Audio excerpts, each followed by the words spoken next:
I think we need to, again, listen to the Hebrew. Yeah. We don't call it Exodus of Israel. We call it Exodus of Egypt. It means that Egypt should have been yes, salvaged, redeemed, meaning all humanity.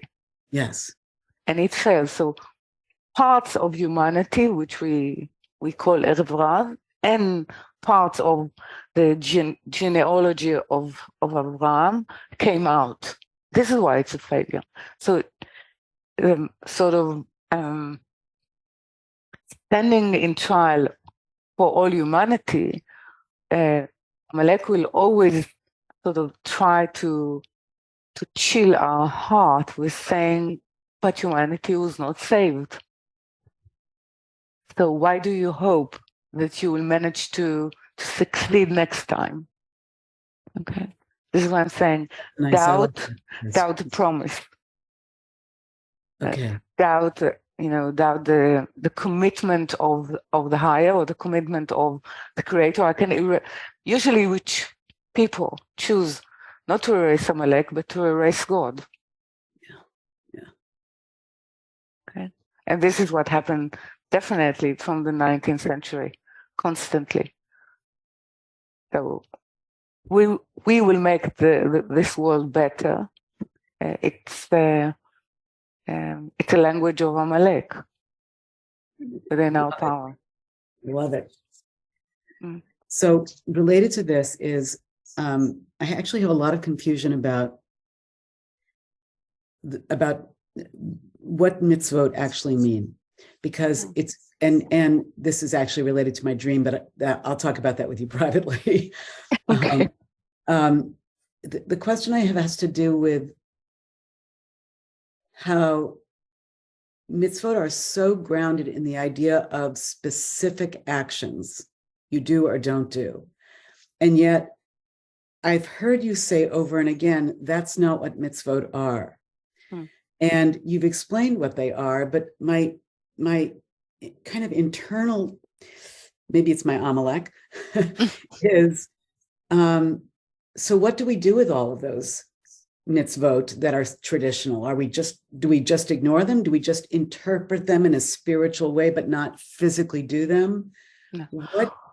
It's very tricky. I'll describe the sensation that we have when we sort of approach the term mitzvot.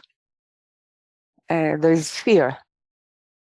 There's fear of making mistakes, or there's a fear of misinterpreting it, or trying to find reason in order to alleviate our sort of burden of mitzvot, of daily mitzvot.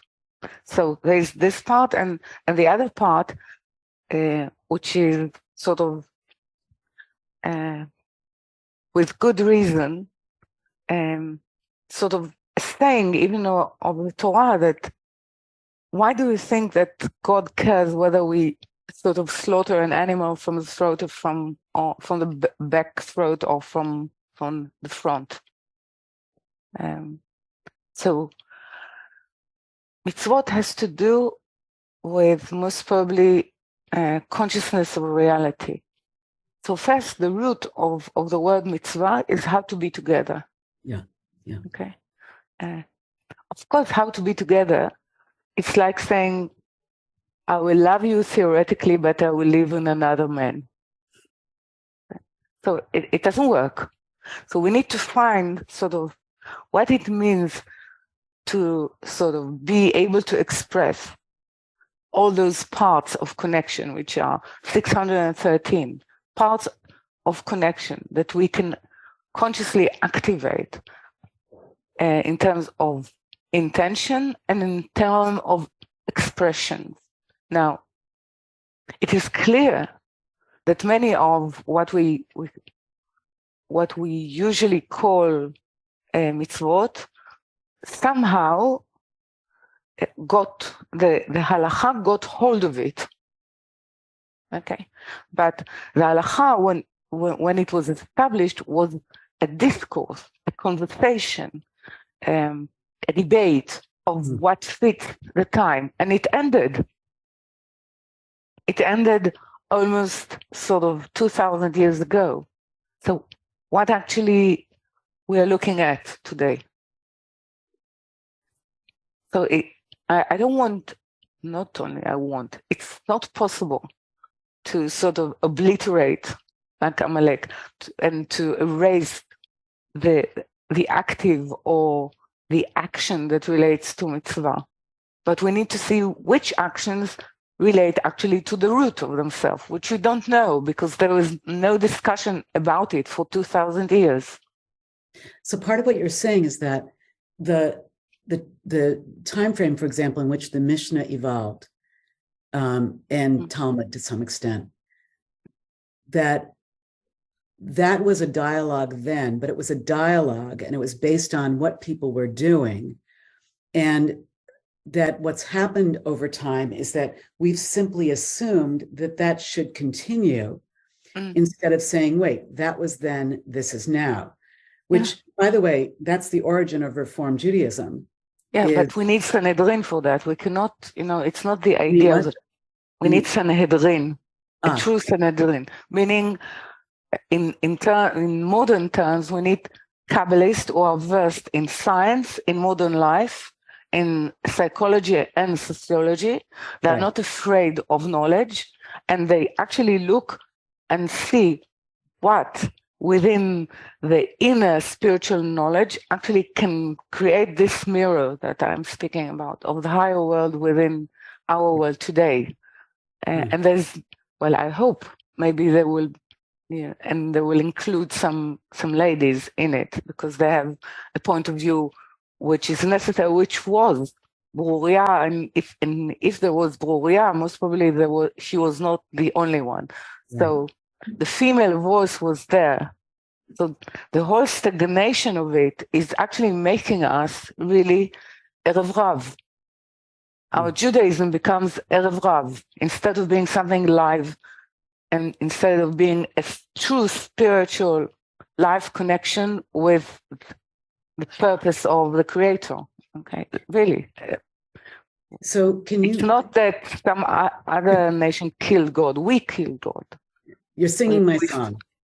We sort of, I don't know, putting him in a sterilized, sort of left. It's the power of the left that makes everything ice. What Amalek is doing is cooling, and the left is freezing. We froze the whole aspect of belief and becoming and heye. And on top of it, when we were redeemed and as now given the opportunities to sort of to break it and to warm it, Halcha should be the way I walk to you, not the way I walk to the comfortability of my ruling other people and budgets. Okay, I've said my. No, you're singing my song. Okay. Yeah. All right, I have more questions about mitzvot, but they'll come over time. So this is good. It's a good. I want to absorb what you've said. Yeah, but I think this is the platform of searching.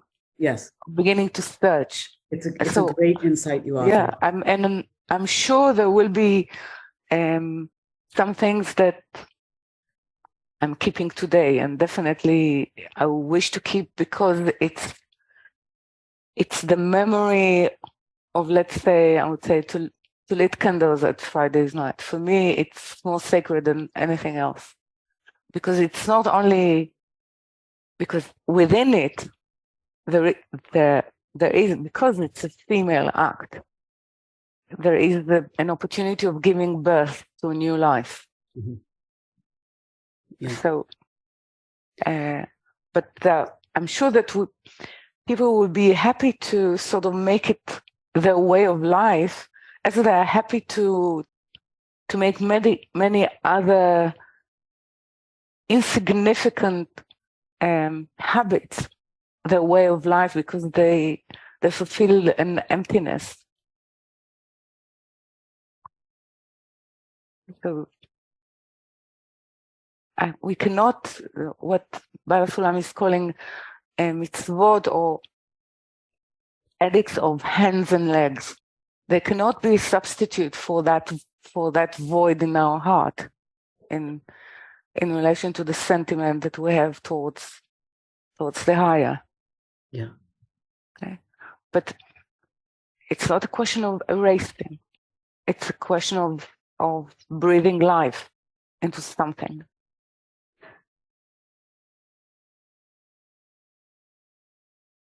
I don't know how. There's and definitely I'm not a person that I can deal with the meaning of things, with the source of things. There will be most probably other wise people within the next generation that will know how to form it into a way of life. But we haven't touched the root of it for so long. So we need to revive our relationship with the root first.